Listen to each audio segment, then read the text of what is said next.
ओम शांति। 20 अक्टूबर 2023 ईश्वरीय ज्ञान। आज की मुरली। मीठे बच्चे, देह सहित सब कुछ भूल एक बाप को याद करो, तब कहेंगे मातेले बच्चे। इस पुरानी दुनिया से अब तुम्हारी बुद्धि हट जानी चाहिए। प्रश्न: बाप का ज्ञान किन बच्चों की बुद्धि में सहज ही बैठ जाता है? उत्तर: जो गरीब बच्चे हैं, जिनका मोह नष्ट है और बुद्धि विशाल है, उनकी बुद्धि में सारा ज्ञान सहज बैठ जाता है। बाकी जिनकी बुद्धि में रहता हमारा धन, हमारा पति, वह ज्ञान को धारण कर ऊंच पद नहीं पा सकते।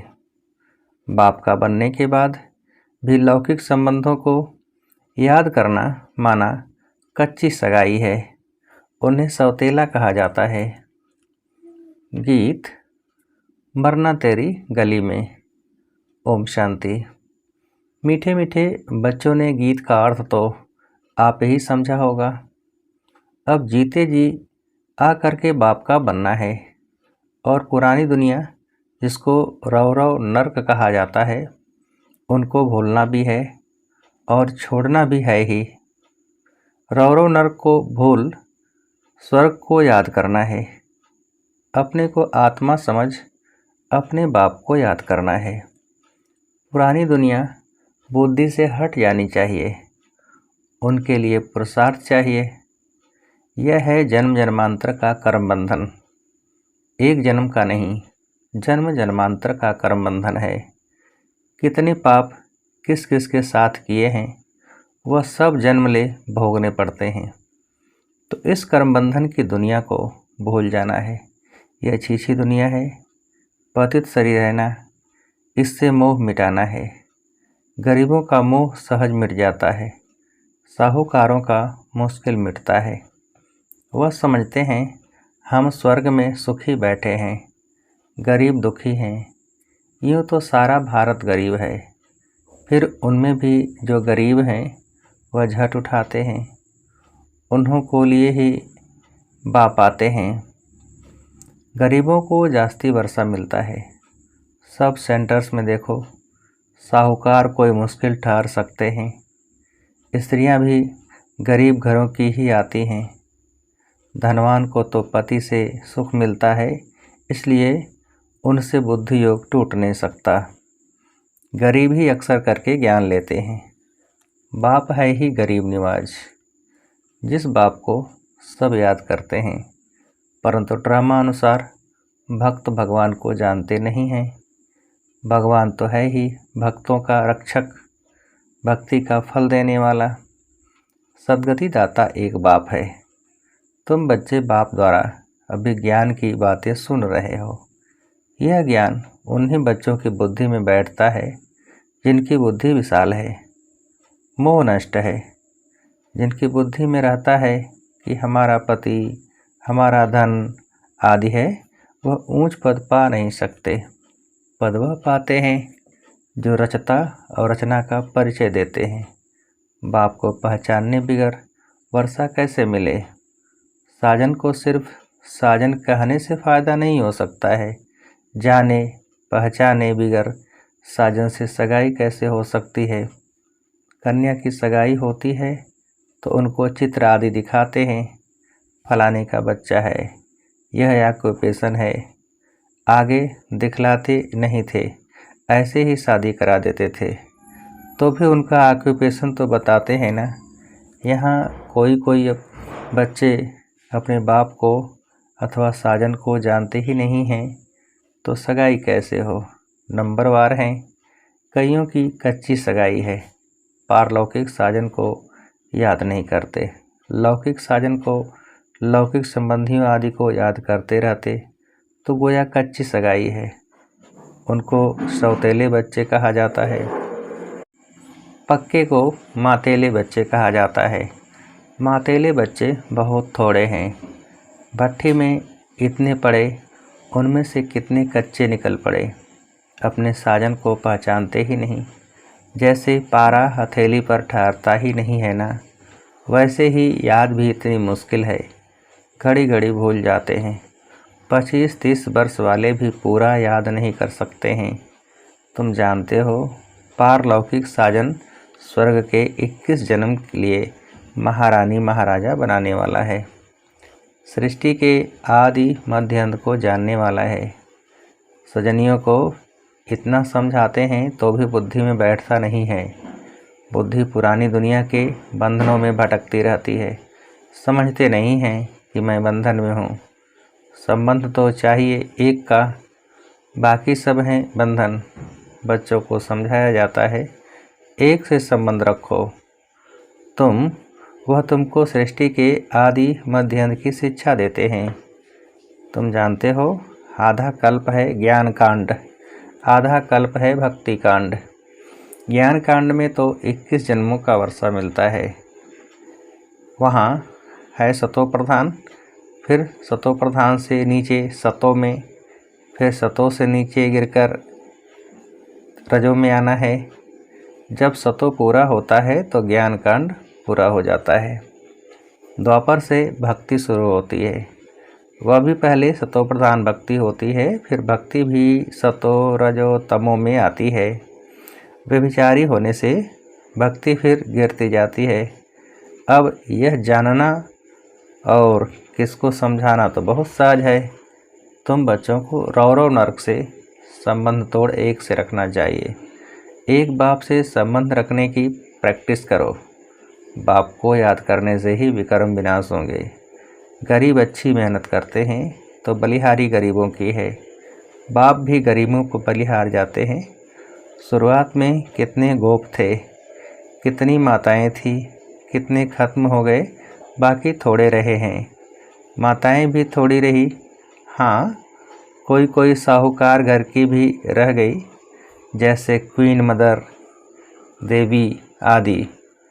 अब तुम्हें मूल बात समझानी है कि जिस भगवान को सब याद करते हैं उसका परिचय क्या है। पतित पावन बाप जो राजयोग सिखलाकर नर से नारायण बनाते हैं, उनको नहीं जानेंगे तो तुम पाप करते रहेंगे, बाप को गाली देते रहेंगे। सम्मेलन तो बहुत होते रहते हैं, वहाँ पर समझाने वाले बड़े तीखे चाहिए। समझाना चाहिए, तुम वेदों की महिमा समझते हो, परंतु उससे कोई फ़ायदा तो होता नहीं। फ़ायदा तो एक बाप से ही होता है, जिसको हम जानते हैं तुम नहीं जानते हो। आओ तो हम आपको समझाएं। बाप को पहचाने बिना वर्षा कैसे मिलेगा। बाप का वर्षा है मुक्ति, जीवन मुक्ति, गति सद्गति। ये अक्षर सुनाते ही बाप हैं। तुम बच्चों को याद रखना चाहिए, और कोई चीज़ से फ़ायदा नहीं। बाप को और रचना के आदि मध्य अंत को जानना है। इससे भी आधा कल्प है भक्ति, इसमें भी आधा कल्प है भक्ति कांड, आधा कल्प है सद्गति ज्ञान कांड। बाल सम्मेलन करते हैं परंतु खुद ही मूझे हुए हैं, समझते कुछ भी नहीं। तुम्हें सबको बाप का परिचय देना है। अब बहुतों को परिचय मिल जाएगा, तब कहेंगे कमाल है। ये तो सारे सृष्टि के आदि मध्यंत का राज चित्रों सहित बतलाते हैं। माताओं को बड़ा नशा रहना चाहिए। पुरुष मदद करने के लिए तैयार हैं, डायरेक्शन बाप देते हैं, करना कन्याओं माताओं को है। आजकल कन्याओं माताओं की महिमा जास्ती है। गवर्नर प्राइम मिनिस्टर भी माताएं बनती हैं। एक तरफ हैं वह माताएं, एक तरफ हो तुम पांडवों की माताएं। उन्हों की उछल जास्ती है क्योंकि उनका राज्य है। तुमको तो 3 पैर पृथ्वी के भी नहीं मिलते हैं। बाप तुम बच्चों को अनेक राज समझाते हैं। तुम अभी स्वर्ग का वर्षा पाते हो। साजन तुमको श्रृंगारते हैं, महारानी बना देते हैं। ऐसे साजन से बुद्धि योग न रखना, यह तो बड़ी भारी भूल है। बच्चों को समझाते तो बहुत हैं, तुम सिर्फ ज्ञान और भक्ति का कंट्रास्ट बताओ। भारत में ही गाया हुआ है, दुख में सिमरन सब करें, सुख में करे न कोई। सुख में क्यों याद करेंगे, अभी वह नई दुनिया स्थापन हो रही है। परंतु सुख का वर्षा भी पूरा लेना चाहिए। माता पिता जानते हैं हर एक कितना लायक है।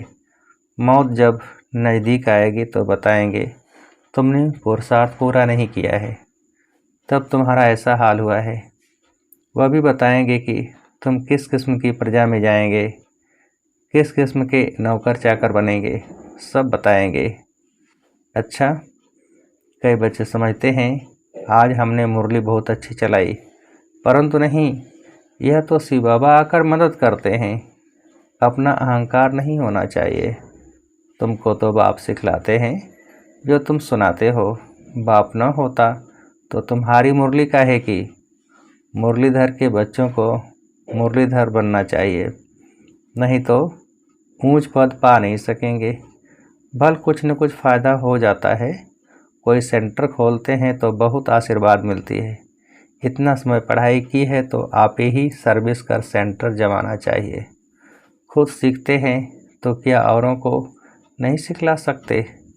ब्रह्मा कुमारी की मांगनी करते हैं तो बाबा समझ जाते हैं शायद खुद में इतना ज्ञान नहीं है, बाकी यहाँ आकर क्या करते हैं।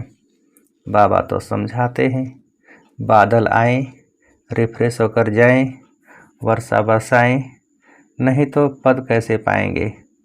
मम्मा बाबा कहते हो तो गद्दी पकड़ कर दिखाओ। यह भी कोई को अहंकार नहीं आना चाहिए कि हमने दिया। तुम कुछ भी न दो, बाबा तुमको कौड़ी के बदले हीरा देने से भी छूट जाएगा। अच्छा, मीठे मीठे सिकेल्धे बच्चों प्रति माता पिता बाप दादा का याद प्यार और गुड मॉर्निंग। रूहानी बाप की रूहानी बच्चों को नमस्ते। हम रूहानी बच्चों की रूहानी बाप को नमस्ते। धारणा के लिए मुख्य सार। पहली पॉइंट, एक के साथ सर्व संबंध रख। बुद्धि योग अनेक बंधनों से निकाल लेना है।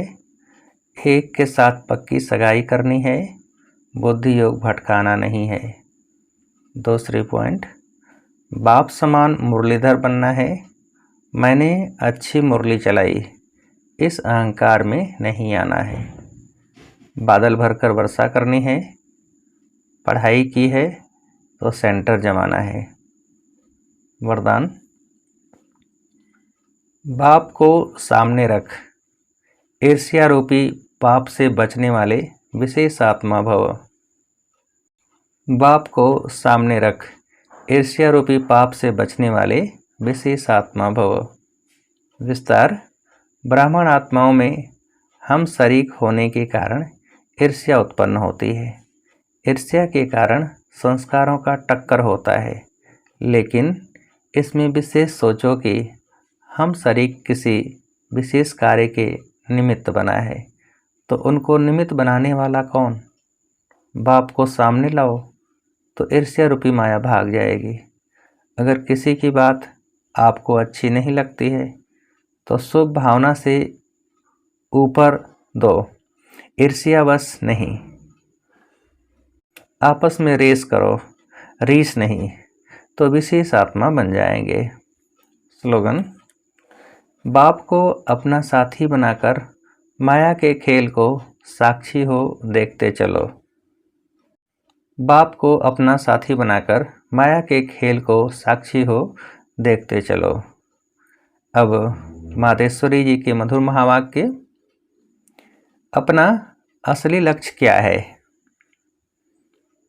पहले यह जानना जरूरी है कि अपना असली लक्ष्य क्या है, वो भी अच्छी तरह से बुद्धि में धारण करना है, तब ही पूर्ण रीति से उस लक्ष्य में उपस्थित हो सकेंगे। अपना असली लक्ष्य है, मैं आत्मा उस परमात्मा की संतान हूँ, असल में कर्मातीत हूँ। फिर अपने आप को भूलने से कर्म बंधन में आ गई। अब फिर से वो याद करने से इस ईश्वरीय योग में रहने से अपने किए हुए विकर्म विनाश कर रहे हैं। तो अपना लक्ष्य हुआ, मैं आत्मा परमात्मा की संतान हूँ।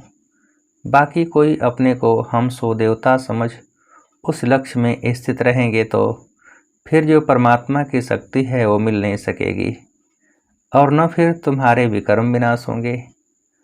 अब यह तो अपने को फुल ज्ञान है। मैं आत्मा परमात्मा की संतान कर्मातीत हो भविष्य में जाकर जीवन मुक्त देवी देवता पद पाएंगे। इस लक्ष्य में रहने से वह ताकत मिल जाती है। अब यह जो मनुष्य चाहते हैं, हमको सुख शांति पवित्रता चाहिए, वो भी जब पूर्ण योग होगा तब ही प्राप्ति होगी। बाकी देवता पद तो अपनी भविष्य प्रारब्ध है, अपना पुरुषार्थ अलग है और अपनी प्रारब्ध भी अलग है, तो यह लक्ष्य भी अलग है।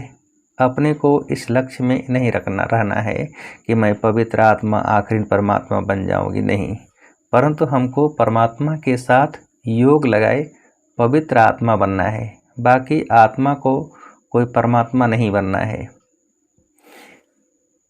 अगली पॉइंट, इस अविनाशी ज्ञान पर अनेक नाम रखे हुए हैं। इस अविनाशी ज्ञान पर अनेक नाम धरे गए हैं, रखे गए हैं। कोई इस ज्ञान को अमृत भी कहते हैं, कोई ज्ञान को अंजन भी कहते हैं। गुरु नानक ने कहा ज्ञान अंजन सदगुरु दिया, कोई ने फिर ज्ञान वर्षा भी कहा है, क्योंकि इस ज्ञान से ही सारी सृष्टि सब्ज यानी हरी भरी बन जाती है। तो भी तमो प्रधान मनुष्य हैं, वो सतोगुणी मनुष्य बन जाते हैं और ज्ञान अंजन से अधिक अंधियारा मिट जाता है। इस ही ज्ञान को फिर अमृत भी कहते हैं, जिससे जो मनुष्य 5 विकारों की अग्नि में जल रहे हैं उससे ठंडे हो जाते हैं। देखो गीता में परमात्मा साफ कहता है कामेषु क्रोधेषु, उसमें भी पहला मुख्य है काम, जो ही 5 विकारों में मुख्य बीज है। बीज होने से फिर क्रोध, लोभ, मोह, अहंकार आदि झाड़ पैदा होता है।